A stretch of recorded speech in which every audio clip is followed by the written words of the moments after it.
Hello అసలు అందరూ ఎట్లున్నారు, మంచిగా ఉన్నారని నేను అనుకుంటున్నా. ఈరోజు పర్ఫెక్ట్ మిల్ మేకర్ పలావ్ ఎలా చేసుకోవాలో చూద్దాం.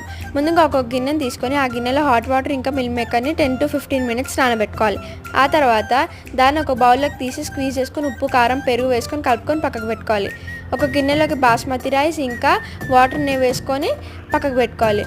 ఒక కుక్కర్ని తీసుకొని నూనెను వేసుకొని ఓల్గరం మసాలా, ఉల్లిపాయలు, పచ్చిమిర్చి, ఆలుగడ్డ, క్యారెట్ వేసుకొని బాగా కలుపుకోవాలి. కలుపుకున్న తర్వాత దాంట్లోకి సన్నగా కట్ చేసుకున్న టమాటాలను వేసుకోవాలి. ఆ తర్వాత మిల్ మేకర్, జీలకర్ర ఇంకా ధనియాల పొడి, కొత్తిమీర వేసి బాగా కలుపుకోవాలి.